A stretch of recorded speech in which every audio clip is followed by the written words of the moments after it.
श्री राम जय जय राम, श्री राम जय जय राम, श्री राम जय राम।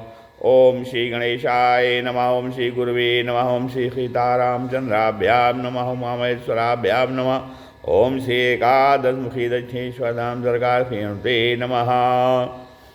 शांताकारं भुजगशयनं पद्मनाभं सुरेशं, विश्वाधारं गगनसदृशं मेघवर्णं शुभांगं, लक्ष्मीकान्तं कमलनयनं योगिभिर्ध्यानगम्यं, वन्दे विष्णुं भवभयहरं सर्वलोकैकनाथं। यं ब्रह्मा वरुणेन्द्ररुद्रमरुतः स्तुन्वन्तु दिव्यैस्तवै, वेदैः साङ्गपदक्रमोपनिषदैर्गायन्ति यं सामगा, ध्यानावस्थितद्गतेन मनसा पश्यन्ति यं योगिनो, यस्यान्तं न विदुषुरासुरगणा देवाय तस्मै नमः। नीलाम्बुजश्यामलकोमलाङ्गं सीतासमारोपितवामभागं, पाणवमहासायकचारुचापं नमामि रामं रघुवंशनाथं। लोकाभिरामं रणरङ्गधीरं राजीवनेत्रं रघुवंशनाथं, कारुण्यरूपं करुणाकरं तं श्रीरामचन्द्रं शरणं प्रपद्ये। वंशी विभूषितकरान्नवनीरदाभात्, पीताम्बरादरुणबिम्बफलाधरोष्ठात्, पूर्णेन्दुसुन्दरमुखादरविन्दनेत्रात्, कृष्णात् परं किमपि तत्त्वमहं न जाने। भवानी शंकरो वन्दे श्रद्धा विश्वासरूपिणो, याभ्यां विना न पश्यन्ति सिद्धा स्वान्तस्त्वमीश्वरम्। मनोजवं मारुततुल्यवेगं, जितेन्द्रियं बुद्धिमतां वरिष्ठं, वातात्मजं वानरयूथमुख्यं, श्रीरामदूतं शरणं प्रपद्ये। मूकं करोति वाचालं, पंगुं लङ्घयते गिरिं, यत्कृपातमहं वन्दे परमानन्दमाधवं। गुरुर्ब्रह्मा गुरुर्विष्णु गुरुर्देवो महेश्वरः, गुरुसाक्षात् परब्रह्म तस्मै श्रीगुरुवे नमः। अज्ञानान्धकारस्य ज्ञानाञ्जनशलाकया चक्षुरुन्मीलितं येन तस्मै श्रीगुरुवे नमः। श्री राम जय जय राम, श्री राम जय जय राम। सत्संग के क्रम में आज श्रीमद् भगवद गीता के अध्याय 14 से 18वें श्लोक से आगे एक व्याख्यान कथन श्रवण किया जा रहा है। इसके पहले भगवान ने तात्कालिक गुणों के बढ़ने पर मरने वालों की गति का वर्णन किया, परंतु जो है जिनके जीवन में सत्वगुण, जीवन में पूरे जीवन भर जिनके जीवन में सत्वगुण, रजोगुण अथवा तमोगुण की प्रधानता रहती है, उनकी मरने पर क्या गति होती है, इसका वर्णन अब आगे कर रहे हैं कि ऊर्ध्वं गच्छन्ति सत्वस्था, मध्ये तिष्ठन्ति राजसाः, जघन्य गुण वृत्तिस्था, अधो गच्छन्ति तामसाः। सत्वगुण में स्थित मनुष्य ऊर्ध्वलोकों में जाते हैं और रजोगुण में स्थित मनुष्य मृत्युलोक में जन्म लेते हैं, और निंदनीय तमोगुण की वृत्ति में स्थित मनुष्य जो है अधोगति में जाते हैं। बागे ऊर्ध्वम गच्छन्ति सत्वस्था, सत्वगुण अर्थात जिनके जीवन में सत्वगुण की प्रधानता रहती है और उसके कारण जिन्होंने भोगों से संयम किया है, तीर्थ व्रत दान आदि शुभ कर्म किए हैं और दूसरों के सुख आराम के लिए प्याऊ अन्न क्षेत्र आदि चलाए हैं, सड़कें बनवाई हैं, पशु पक्षियों की सुख सुविधा के लिए पेड़ पौधे लगाए हैं, गौशालाएं बनवाई हैं, उन मनुष्यों को यहाँ सत्वस्था कहा गया है। और जब जो है सत्वगुण की प्रधानता में ही ऐसे मनुष्यों का शरीर छूट जाता है, जब सत्वगुणी मनुष्य होते हैं, जब उनका शरीर छूटता है, तब वे सत्वगुण का संग होने से, सत्वगुण में आसक्ति होने से स्वर्ग आदि ऊंचे लोकों में जाते हैं, चले जाते हैं। और उन लोगों का जो है आगे जो है उत्तम विधाम अमलान लोकान से वर्णन किया गया है। ऊर्ध्वलोकों में जाने वाले मनुष्यों को तेजस तत्व प्रधान शरीर की प्राप्ति होती है। मध्य तिष्ठन्ति राजसा, और जो है जिन मनुष्यों के जीवन में रजोगुण की प्रधानता होती है और उसके कारण जो शास्त्र की मर्यादा में रहते हुए ही संग्रह करना और भोगना, ऐश आराम करना, पदार्थों में ममता आसक्ति रखना आदि जो आदि में लगे रहते हैं, उनकी यहाँ उनको राजस शब्द से कहा गया है, राजसी कहा गया है। अब जब रजोगुण की प्रधानता से ही अर्थात रजोगुण के कार्यों में चिंतन में ही ऐसे मनुष्यों का जो है शरीर छूट जाता है, तब वे क्या होता है, पुनः इस मृत्युलोक में ही जो है जन्म लेते हैं और यहाँ उनको पृथ्वी तत्व प्रधान मनुष्य शरीर की प्राप्ति होती है। अब यहाँ तिष्ठन्ति पद, तिष्ठन्ति का कहने का मतलब है मध्य तिष्ठन्ति राजसा, यहाँ तिष्ठन्ति पद देने का तात्पर्य है कि वे राजसी मनुष्य, राजस मनुष्य अभी जैसे इस मृत्युलोक में हैं, मरने के बाद वे पुनः मृत्युलोक में आकर ऐसे ही बन जाते हैं, अर्थात जैसे पहले थे वैसे ही बन जाते हैं। और वे अशुद्ध आचरण नहीं करते, शास्त्र की मर्यादा भंग नहीं करते, प्रत्युत शास्त्र की मर्यादा में ही रहते हैं और शुद्ध आचरण करते हैं, परंतु जो है पदार्थों, व्यक्तियों आदि में राग, आसक्ति, ममता रहने कारण वे पुनः मृत्युलोक में ही जन्म लेते हैं। जघन्य गुण वृत्तित्वाधो गच्छन्ति तामसाः, और जिन मनुष्यों के जीवन में जो है तमोगुण की प्रधानता रहती है, जो तमोगुणी मनुष्य जीवन भर रहते हैं और उसके कारण जिन्होंने प्रमाद आदि के वश में होकर निरर्थक पैसा और समय बर्बाद किया है, और जो आलस्य तथा नींद में ही पड़े रहे हैं और आवश्यक कार्यों को भी जिन्होंने समय पर नहीं किया है, और जो दूसरों का हित ही सोचते आए हैं और जिन्होंने दूसरों का हित किया है, दूसरों को दुख दिया है, जिन्होंने झूठ, कपट, चोरी, डकैती आदि निंदनीय कार्य किए हैं, ऐसे मनुष्यों को यहाँ जो है जघन्य गुण वृत्तिस्था कहा है।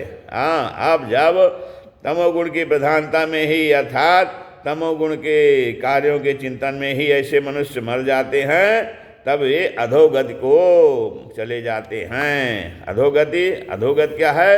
अधोगति के दो भेद हैं, योनि विशेष और स्थान विशेष।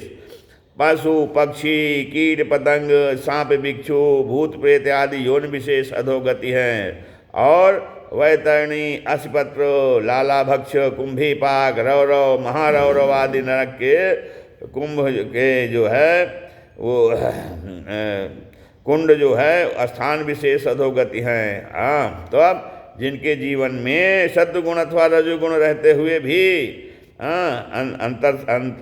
अंतस में तात्कालिक तमोगुण बढ़ जाता है, तब वे मनुष्य मरने के बाद योनि विशेष अधोगति में अर्थात मूढ़ योनियों में चले जाते हैं। और जिनके जीवन में तमोगुण की प्रधानता रही है और उसी तमोगुण के प्रधानता में जिनका शरीर छूट जाता है, वे मनुष्य मरने के बाद स्थान विशेष अधोगति में अर्थात नरकों में चले जाते हैं। अब तात्पर्य यह हुआ कि सात्विक, राजस अथवा तामस मनुष्य का अंतिम चिंतन और हो जाने से उनकी गति को अंतिम चिंतन के अनुसार ही होगी। पर दुख सुख का भोग उनके कर्मों के अनुसार ही होगा। जैसे कर्म तो अच्छे हैं पर अंतिम चिंतन कुत्ते का हो गया, तो अंतिम चिंतन के अनुसार वह जो है कुत्ता बन जाएगा, परंतु उस योन में भी उसको कर्मों के अनुसार बहुत सुख आराम मिलेगा। कर्म तो बुरे हैं पर अंतिम चिंतन मनुष्य आदि का हो गया, तो अंतिम चिंतन के अनुसार वह मनुष्य बन जाएगा, परंतु उसको कर्मों के फल रूप में भयंकर परिस्थिति मिलेगी। अब उसके शरीर में रोग ही रोग रहेंगे, खाने के लिए अन्न, पीने के लिए जल और पहनने के लिए कपड़ा भी कठिनाई से मिलेगा। अब जो सात्विक गुण को बढ़ाने के लिए साधक सत्शास्त्रों के पढ़ने में लगा रहे, खाना पीना भी सात्विक करे, राजस तामस खान पान ना करे और सात्विक श्रेष्ठ मनुष्यों का ही संग करे, तो उन्हीं के सानिध्य में रहे, उनके कहे अनुसार साधन करे, शुद्ध पवित्र तीर्थ आदि स्थानों का सेवन करे, जहाँ कोलाहल होता हो ऐसे राजस स्थानों का, और जहाँ जो है अंडा मांस मदिरा बिकती हो ऐसे तामस स्थानों का सेवन ना करे। और फिर प्रातःकाल और सायंकाल का समय सात्विक माना जाता है, प्रातःकाल और सायंकाल का समय सात्विक माना जाता है। अतः जो है इस सात्विक समय का विशेषता से सदुपयोग करे, अर्थात इसे भजन ध्यान आदि में लगावे और शास्त्र विहित शुभ कर्म ही करे, शास्त्र विहित शुभ कर्म ही करे, निषिद्ध कर्म कभी ना करे। शास्त्र विहित शुभ कर्म ही करे, निषिद्ध कर्म कभी ना करे, राजस तामस कर्म कभी ना करे। और जो जिस वर्ण आश्रम में स्थित है उसी में अपने अपने कर्तव्य का ठीक तरह से पालन करे। ध्यान भगवान का ही करे, ध्यान जो है भगवान का ही करे, मंत्र भी सात्विक हो जपे। इस प्रकार सब कुछ सात्विक करने से पुराने संस्कार मिट जाते हैं और सात्विक संस्कार अर्थात सद्गुण बढ़ जाते हैं। तब श्रीमद् भागवत में गुणों को बढ़ाने वाले 10 हेतु बताए गए हैं। कौन कौन से?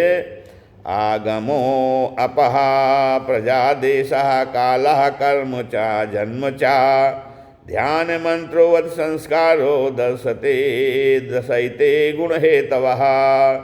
मतलब शास्त्र, आगमोवत माने शास्त्र, जल माने खान पान, प्रज्ञा माने संग, स्थान समय, कर्म जन्म, ध्यान मंत्र और संस्कार, ये 10 वस्तुएं यदि सात्विक हों तो सत्वगुण की, राजसी हों तो रजोगुण की, और तामसी हों तो तमोगुण की वृद्धि करती हैं। अब इसमें विशेष बात क्या है कि अंत समय में रजोगुण की तात्कालिक वृद्धि के बढ़ने पर मरने वाला मनुष्य जो है मनुष्य लोक में जन्म लेता है, और जो है रजोगुण की प्रधानता वाला मनुष्य मरकर फिर जो है इस मनुष्य लोक में ही आता है। तब इन दोनों बातों से यही सिद्ध होता है कि इस मनुष्य लोक के सभी मनुष्य रजोगुण वाले ही होते हैं, सद्गुण और तमोगुण इनमें नहीं होता। अगर वास्तव में ऐसी ही बात है तो फिर सद्गुण की तात्कालिक वृद्धि के बढ़ने पर मरने वाला और सद्गुण में स्थित रहने वाला मनुष्य ऊंचे लोकों में जाता है, ऊंचे लोकों में जाता है, तथा तमोगुण की तात्कालिक वृद्धि के बढ़ने पर मरने वाला और तमोगुण में स्थित रहने वाला मनुष्य अधोगति में जाता है।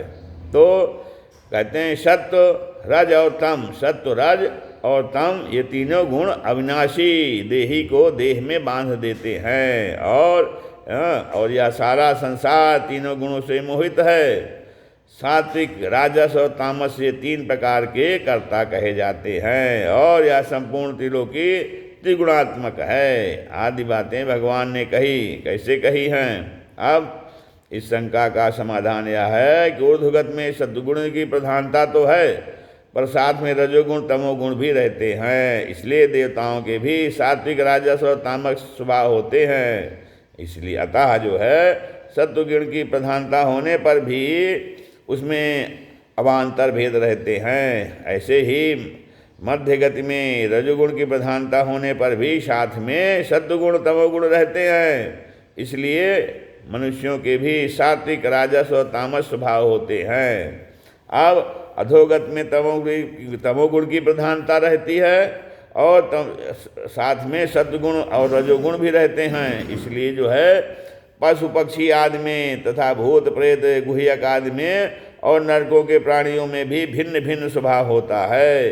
कई जो है वो सौम्य स्वभाव के होते हैं, और कई मध्यम स्वभाव के होते हैं, और कई जो है उसमें क्रूर स्वभाव के होते हैं। तात्पर्य है कि जहाँ किसी भी गुण के साथ संबंध है वहाँ तीनों गुण रहेंगे ही। इसलिए भगवान ने कहा है कि त्रिलोकी में,